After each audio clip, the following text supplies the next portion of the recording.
August 9th, 1942. 01:43 a.m. The waters north of Guadalcanal are calm. Too calm. No moon, no wind, no radar screens glowing on American cruisers. Just thick tropical darkness and the faint sound of engines humming far out at sea. On the bridge of the USS Astoria, an officer scans the black horizon with binoculars, seeing nothing but shadows. Behind him, sailors rest at battle stations, exhausted after days of tension. Guadalcanal has just been invaded. The Marines are ashore. The U.S. Navy believes the Japanese are on their heels. They are wrong. Far to the northwest, slicing silently through the water in a perfect column, are 7 Japanese warships led by a man the Americans have badly underestimated, Vice Admiral Gunichi Mikawa. His cruisers are not retreating. They are not scouting. They are not hesitating. They are coming to kill. At 01:44 a.m., a lookout aboard the USS Vincennes spots something strange. Faint lights on the water. Probably friendly destroyers, he says. Seconds later, the night explodes. A wall of bright blue flares arcs into the sky, fired from Japanese cruisers at point-blank range. The entire American formation lights up like a stage. For the first time, U.S. sailors see the truth. The Japanese fleet is already inside the harbor mouth, already on top of them, already aiming their torpedoes, and the Americans are asleep, literally and tactically. The first shells hit before the officers can shout orders. On the USS Canberra, the bridge erupts into flames. On the USS Chicago, torpedoes tear open her bow. On the Astoria, a salvo crashes through the superstructure, turning compartments into burning caverns. Sailors scream orders, pump stations fail, communication lines snap. The Japanese are firing with terrifying accuracy. The Americans are firing into empty darkness. No one knows who is shooting who. Some gun crews are firing at their own ships. Within minutes, the water around Savo Island becomes a steel graveyard. By dawn, 3 American cruisers are gone. 1 Australian cruiser is gone. Over 1,000 sailors are dead. And the U.S. Navy has just suffered the worst defeat in its history. A defeat so shocking that the full truth was classified, buried, and denied for decades. This is the Battle of Savo Island. The night the Imperial Japanese Navy humiliated the Allies. The night the U.S. Navy nearly lost Guadalcanal. The night the Pacific War almost changed forever. To understand how Savo Island became a slaughterhouse, you need to understand the mistake behind it. The U.S. Navy had never fought a major night battle. The Japanese Navy had trained specifically for it. For 12 years. The Americans assumed 2 things. The Japanese were afraid of night combat, and their ships couldn't possibly sneak this close without being spotted. Both assumptions were fatal. After the initial landings on Guadalcanal, the U.S. Navy split its forces into 3 separate groups, north, south, and east. They were spread too thin, facing too many directions, and none of them knew a well-trained Japanese strike force was slipping through the slot toward them. Worse, radar, the most important asset for night fighting, was inconsistent and unreliable. Many ships had outdated systems or didn't trust the readings. Lookouts relied on eyesight. Officers relied on intuition. Neither was enough in the tropical night. Japanese Admiral Mikawa had planned this night for years. He knew the geography, he knew the Allied positions, and he knew that American training in night combat was almost non-existent. He moved in complete radio silence, lights off, ships in tight formation, every gun crew trained, every torpedo tube loaded, every officer already briefed on where each American ship would be.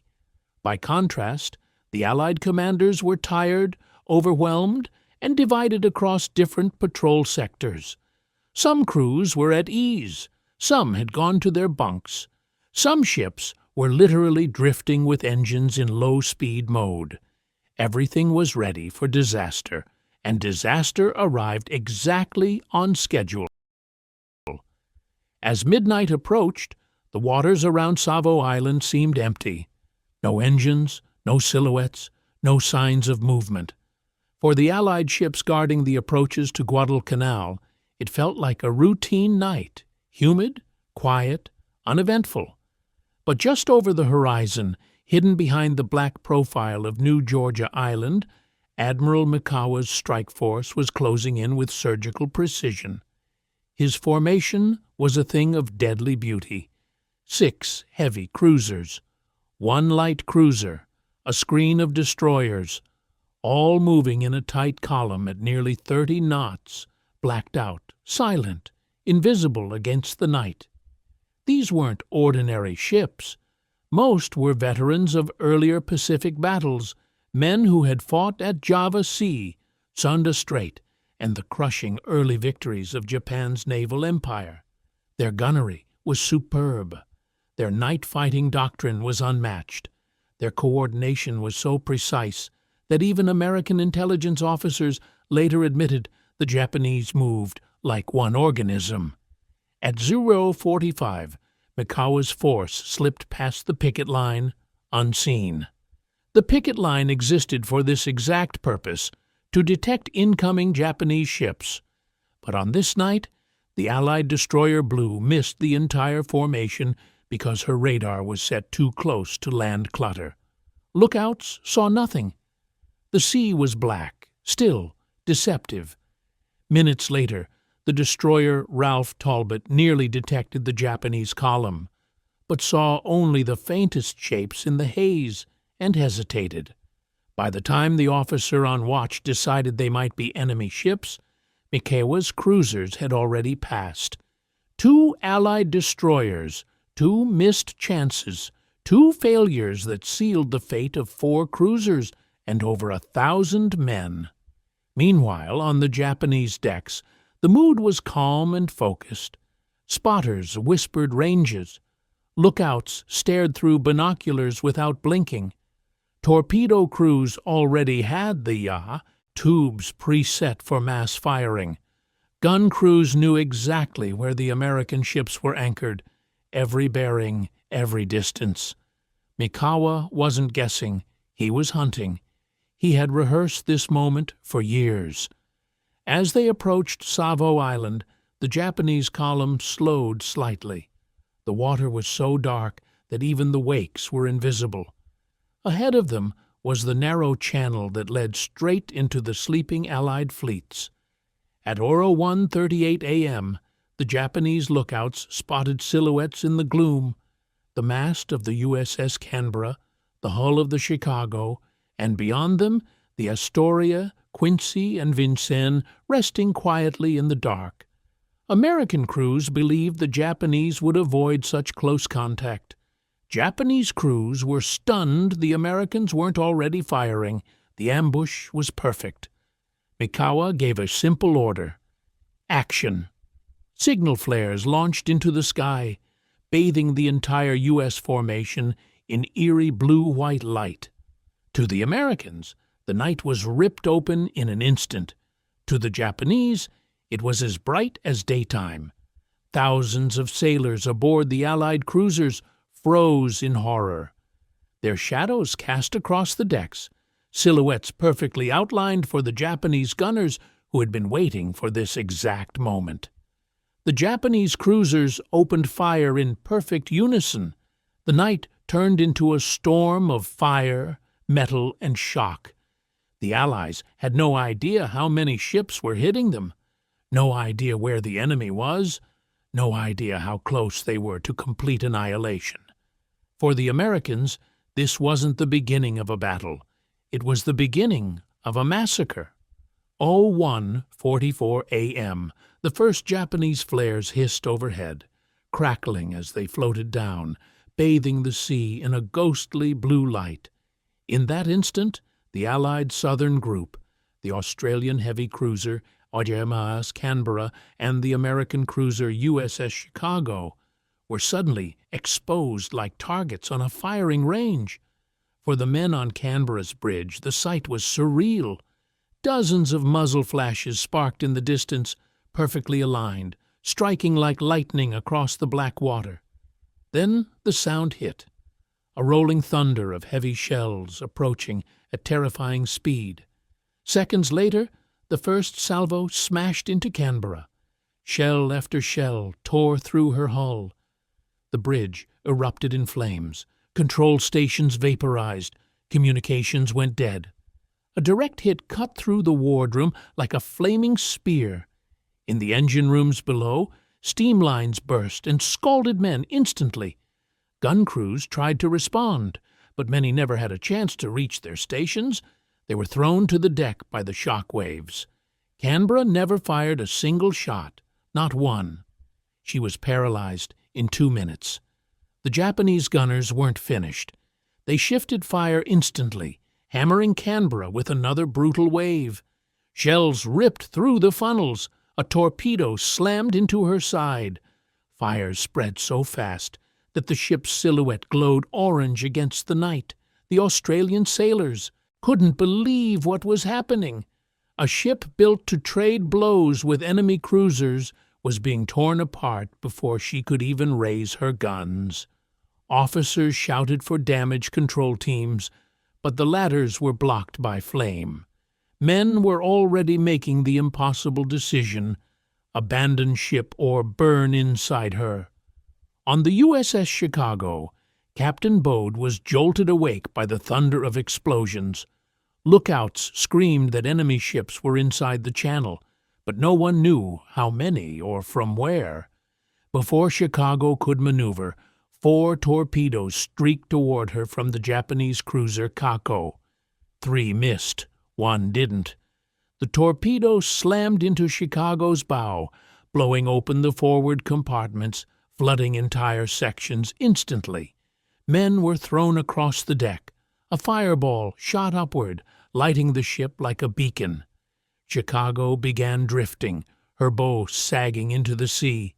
But unlike Canberra, Chicago managed to fire back, wildly, blindly, and at the wrong targets. Her forward turrets, unable to see the camouflaged Japanese ships, accidentally fired toward shadows that turned out to be friendly ships. Some salvos went straight into the darkness. Others landed nowhere near the enemy. Disoriented, half-blinded, and fighting rising water, the Chicago was a crippled giant, still alive but barely. The Japanese formation didn't even slow down. They swept past Canberra and Chicago like wolves passing between wounded cattle, leaving both cruisers burning in their wake as they accelerated toward the northern group. The larger, more powerful cluster of American cruisers that had no idea their comrades had already been destroyed. Flames rose hundreds of feet into the air. Men were screaming from the water. Bodies drifted among burning debris. And the U.S. Navy still didn't understand what was happening. The Japanese column hadn't just broken through the line. They had annihilated the southern screen with unbroken precision. Their next victims were waiting ahead, asleep, unprepared, and seconds away from repeating the same nightmare. 1:50 a.m., while Canberra burned and Chicago drifted helplessly, the northern group, the cruisers USS Astoria, USS Quincy, and USS Vincennes, remained completely unaware that a Japanese strike force was already inside the harbor. They saw the distant glow of Canberra's fires, but officers assumed it was a stray air attack or a minor engagement. No alarms, no general quarters, no coordinated action. The Japanese, meanwhile, advanced through the darkness like sharks sweeping into a school of sleeping fish. At 1:52, the leading Japanese cruiser Chokai spotted the American silhouettes dead ahead. 3 heavy cruisers, broadside on, backlit by the burning Canberra. It was the dream of every naval gunnery officer, a slow, unaware enemy illuminated by their own dying ships. Mikawa gave a simple signal. "Open fire!" The night exploded again. Astoria was hit first. A wall of shells rained down on her, from Chokai and Aoba, smashing through the decks, igniting ammunition lockers, blowing holes through the hull. Her bridge was shredded. Fire rolled across the superstructure. The ship lurched hard to port as her internal compartments filled with flame and smoke. Gun crews stumbled to their stations, coughing and blind. They returned fire, but blindly, without accurate bearings. Some shells splashed harmlessly into the sea. Others sailed over the Japanese ships entirely. Astoria tried to fight, but she was dying too fast. As Astoria burned, the Japanese guns shifted to USS Quincy, and her destruction happened with horrifying speed. Quincy's crew was still scrambling to man their guns when the first Japanese salvo smashed into the bridge, killing almost the entire command team instantly. Fires tore through the chart house. Quincy veered toward the Japanese formation unintentionally, turning herself broadside, giving the Japanese a perfect target. And then came the torpedoes. Two Type 93, long lance torpedoes, slammed into Quincy's port side. The explosions lifted the ship out of the water. Entire gun turrets were thrown from their mountings. Men were hurled into the sea like rag dolls. Within minutes, Quincy was ablaze from bow to stern. Survivors later said it felt like the ship was melting under our feet. Her guns still fired, somehow, even as fire roared across the decks. One turret crew continued working in total darkness, unaware that the rest of the ship was already lost. And then the Japanese turned on USS Vincennes. Vincennes was still in peacetime lighting configuration, her interior lights glowing faintly behind blackout curtains. But in the chaos, a few windows or hatches glowed through the darkness, giving the Japanese target fixed points. Shells tore into her bridge. One hit the Combat Information Center, killing the radar operators instantly. Another blew apart the anti-aircraft batteries.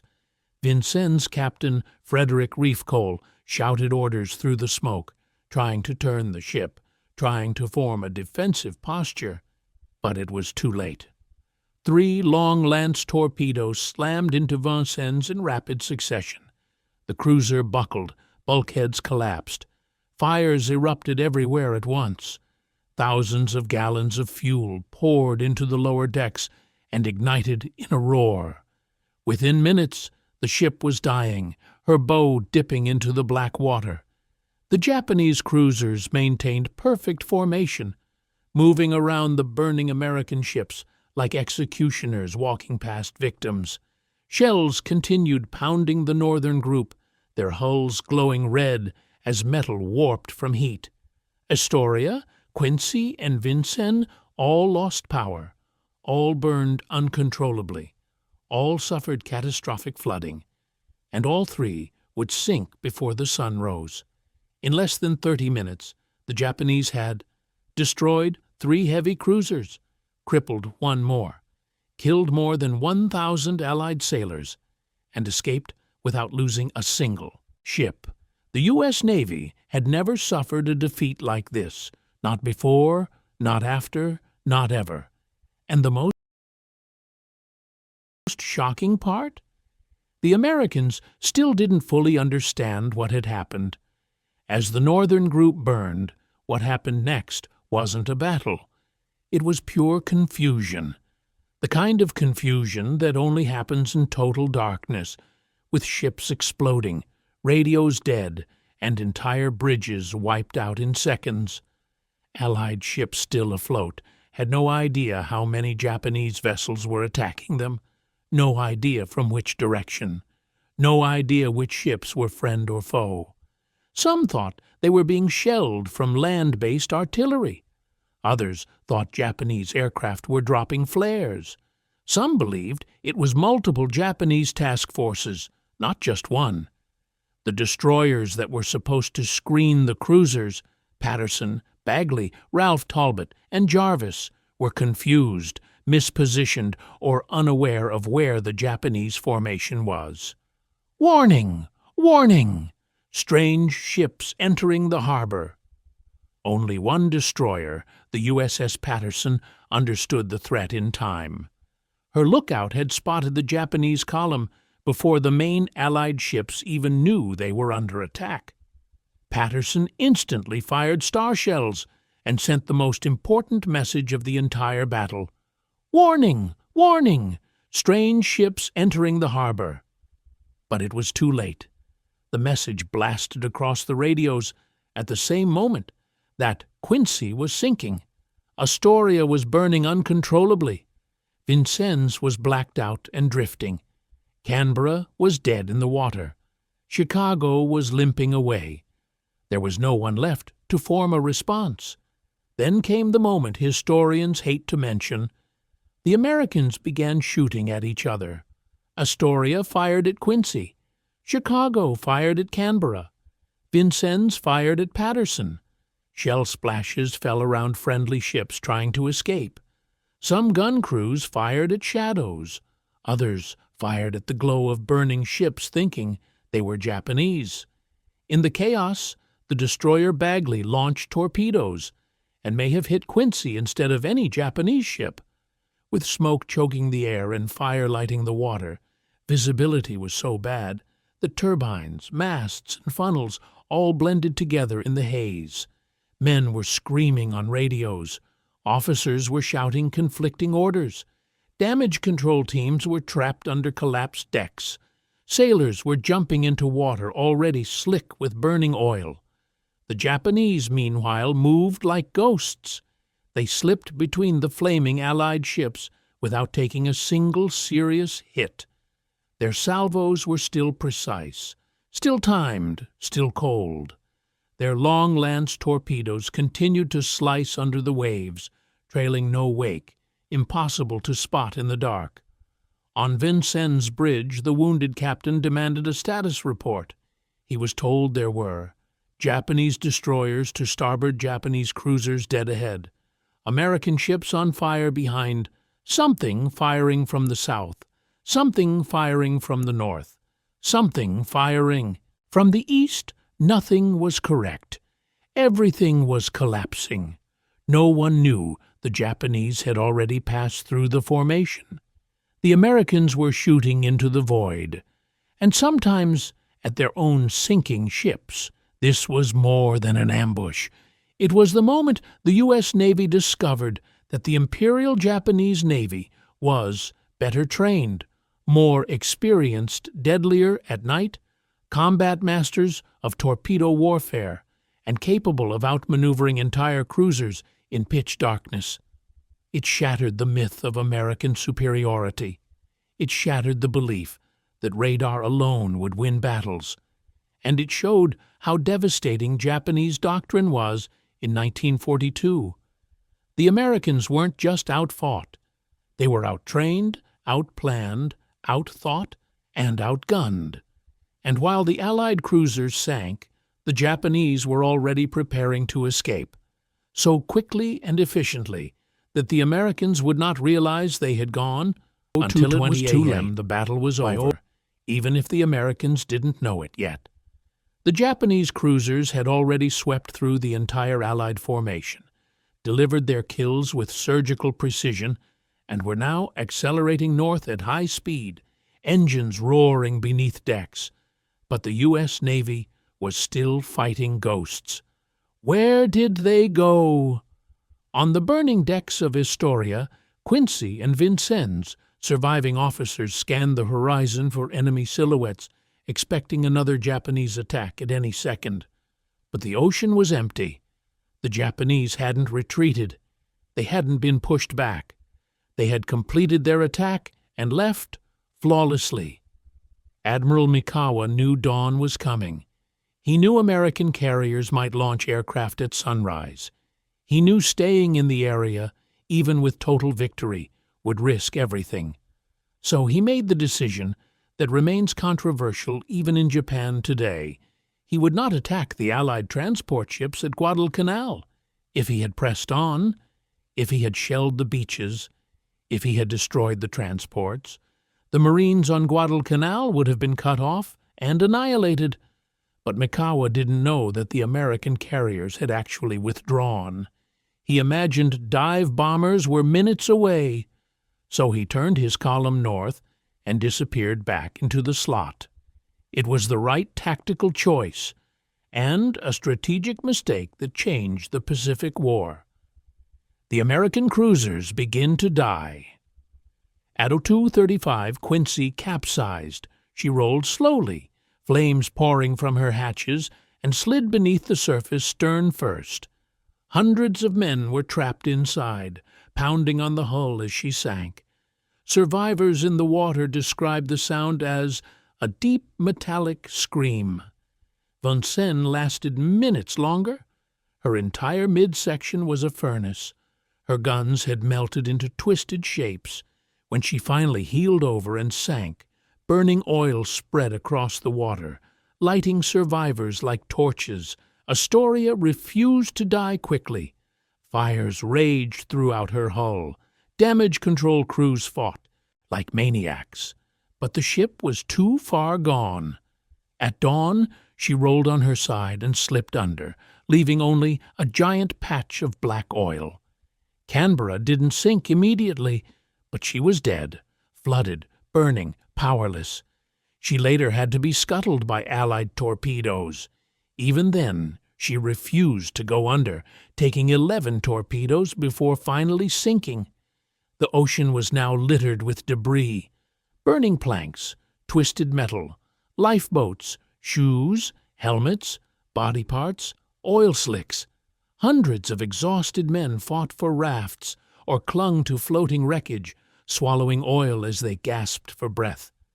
Mikawa's cruisers sped away at full power, disappearing behind Savo Island exactly as they had arrived. Silent, dark, unseen. Not a single Japanese ship sank. None were seriously damaged. Their crews later gathered on deck and bowed toward the enemy, honoring a victory so complete that most didn't think it was real. They believed they had destroyed 4 American cruisers. They didn't know the true number. 4 major ships sunk and 1 crippled in under an hour. Sunrise revealed everything the darkness had hidden. The surface of the sea burned for miles. Bodies floated in clusters. Sailors covered in oil screamed from the water. Marines on the beach watched helplessly, unaware of the scale of the disaster. Admiral Turner, commanding the Guadalcanal landings, stared in disbelief. No one had imagined this outcome. No one had believed the Japanese could strike so close, so fast, so perfectly. The worst defeat in U.S. Navy history wasn't Pearl Harbor. Pearl Harbor was a surprise air attack on anchored ships. Savo Island was worse. This time, the U.S. Navy had been armed, alert, deployed for battle, and still been annihilated in minutes. And the humiliation wasn't over yet. Because now Washington had to learn what happened. When the sun climbed above the smoldering wrecks, the U.S. Navy realized something even worse than defeat had happened. They had been humiliated.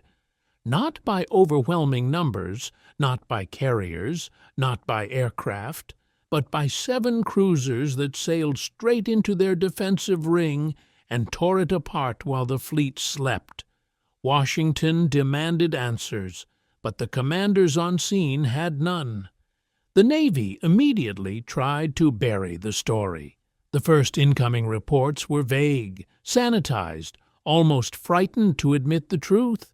Senior officers refused to write detailed accounts. Some reports were misplaced. Others were rewritten overnight. Words like panic, confusion, and unprepared were removed. Radar failures and communication breakdowns were softened into passive phrases like unfortunate circumstances. The Navy wasn't trying to deceive the enemy. The Japanese already knew what they'd done. They were trying to protect morale back home. 4 cruisers sunk in under an hour, 1,000 sailors dead, friendly fire, ships firing without orders, lookouts asleep, alarms never sounded. This wasn't just a defeat. It was a catastrophic leadership failure. Rear Admiral Victor A. Crutchley, commander of the cruiser screen, became the first target. But he wasn't even at the battle. He had taken his flagship south for a meeting, leaving his ships effectively headless. Admiral Richmond Kelly Turner took the second wave of blame. He claimed the Japanese wouldn't dare attack at night, a belief that cost over 1,000 men their lives. Admiral Fletcher, commander of the carriers, also fell under suspicion for withdrawing too early, leaving the surface ships blind. But a scapegoat wasn't enough. The Navy needed an explanation that made the disaster look like an anomaly, not a systemic failure. So the official narrative became, the Japanese were lucky. The night was unusually dark. Radar malfunctioned. All technically true, all missing the point. The real truth was something far more damning. Japanese superiority at night was a secret advantage. The Japanese weren't lucky. They were brilliantly trained. They had spent years mastering night attacks long before the war started. They practiced turning off all lights. They drilled precision torpedo launches in total darkness. They learned to fire at silhouettes. They trained to read the sea by sound and feel. Their Type 93, long lance torpedo was the best in the world. Longer range, larger warhead, and no wake to reveal its path. The American lookouts weren't lazy. They were outclassed. Many survivors of Quincy, Astoria, and Vincennes later said they were pressured not to discuss the battle's details. Officers warned, "Do not speak of radar issues. Do not criticize the chain of command. Do not mention friendly fire." Families of the dead received short, impersonal letters. Killed in action. No explanation of how or why. The official U.S. Navy report, the Hepburn Board, was heavily edited. Several Admiralty errors were described vaguely. Words like gross negligence were replaced by inadequate readiness. The Allies lied to themselves publicly. They said it was a surprise attack. Internally, they knew the truth. The Japanese had revealed a capability that could sink the U.S. Navy one night at a time if something didn't change. And this is where the story takes a turn most documentaries miss. Savo Island saved the U.S. Navy. Not because they won, they didn't, but because the shock forced the Navy to rebuild itself overnight. They rewrote night combat doctrine from scratch. They upgraded radar training. They reorganized cruiser formations. They improved communication protocols. They studied Japanese torpedo tactics obsessively. Everything from ship lighting to ammunition management was re-engineered. The U.S. Navy that lost at Savo Island was not the Navy that would win at Cape Esperance, Tassafaronga, and Surigao Strait. Savo Island was the slap to the face they desperately needed. But none of that mattered to the men who floated through oil and fire that night. For them, Savo Island wasn't a turning point. It was a grave, and the Pacific War's bloodiest nighttime battle was still nowhere close to over. By sunrise on August 9th, the scale of the disaster became horribly clear.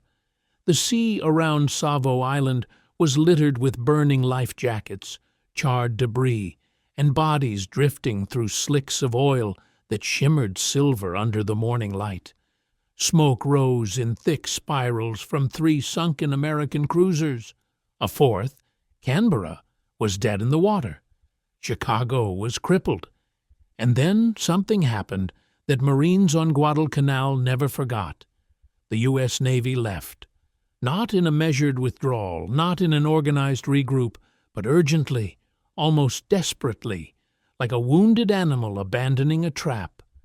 By mid-morning, Admiral Turner ordered the entire transport fleet to pull out immediately, leaving the Marines ashore with barely half their supplies unloaded: ammunition, heavy equipment, radios, food, and medical supplies gone. Still sitting on transports now fleeing into the horizon, the Marines stood on the beaches, watching their lifeline vanish, angry, confused, speechless. The Navy didn't radio an explanation. They didn't reassure anyone. They left because they had no choice. The Japanese had shown they could strike at night with devastating precision. The U.S. fleet feared the next attack would hit the transports and destroy everything. So, the Navy ran, and the Marines were stranded on an island, crawling with Japanese troops.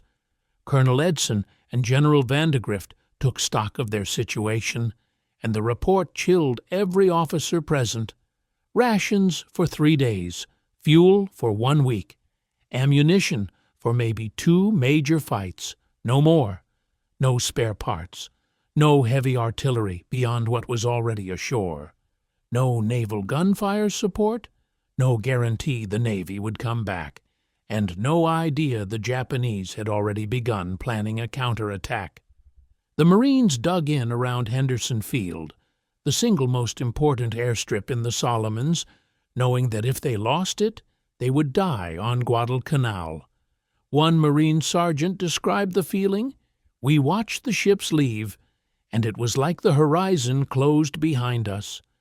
On the Japanese side, Admiral Mikawa's victory triggered shock waves. Tokyo radio broadcast the triumph across the empire. Naval officers celebrated a flawless attack. The Imperial Army demanded immediate reinforcements. The Navy planned nightly bombardments. The Japanese High Command believed the U.S. Navy would not dare return. For a moment, a narrow, razor-thin moment, the Japanese had a chance to crush the Guadalcanal invasion in its cradle. Had they attacked the Marine perimeter that same day, Guadalcanal might have fallen, but they didn't. Instead, they assumed the Marines were already beaten and that the Navy would never return. That assumption would cost Japan the Solomons campaign. The Marines set their jaw on Guadalcanal. The Marines realized the truth. Nobody was saving them. Nobody was coming to help. If they wanted to survive, they would have to hold Henderson Field alone. Against naval bombardments, air attacks, jungle assaults, starvation, disease, and a Japanese army that believed an American beachhead could be wiped out in a single night. Savo Island didn't just kill ships. It isolated an entire division, and it set the stage for the most desperate, savage, nightmarish ground campaign in Pacific history. A campaign that would become legendary. But for the moment, the only thing the Marines knew was this: their Navy was gone. The Japanese were coming, and the first major land battle for Guadalcanal was now inevitable, a battle they would have to win with whatever was already on the island. The Navy had suffered its worst defeat ever. Now, the Marines were about to face their first true test. The fate of the Pacific hung in the balance. The Battle of Savo Island ended before most of the men who died in it ever woke up. It was over in less than an hour. 4 cruisers lost, over 1,000 men killed, entire bridges wiped out by a single salvo, a fleet humiliated so completely that the Navy tried to erase the details from its own history. But Savo Island didn't disappear. It stayed, as a scar. Even today, American naval officers study the battle with a kind of quiet dread, not because of the ships lost, not because of the Japanese victory, but because of what Savo Island proved. Equipment doesn't save you. Technology doesn't save you. Numbers don't save you. Confidence doesn't save you. Only training, awareness, and discipline survive the darkness. Savo Island revealed every weakness the U.S. Navy had buried under optimism and theory. Night combat, radar use, chain of command, communication failure, false assumptions about the enemy, human error stacked on human error. It was a disaster of doctrine, a defeat measured not just in ships, but in decisions. But it also sparked something the Japanese could not see that night, a transformation. The U.S. Navy that limped away from Savo was not the same Navy that returned to the Solomons. They learned to fight by night. They rewrote their playbook. They changed their training, their tactics, their radar discipline. They studied Japanese torpedoes, learned their ranges, tracked their patterns. They built new doctrines out of the ashes of that night. And in the months that followed, American cruisers and destroyers would hunt the Japanese with a ferocity born from humiliation. At Cape Esperance, Tassafaronga, Colombangara, Vela Gulf, and finally, Surigao Strait. Savo Island wasn't the end.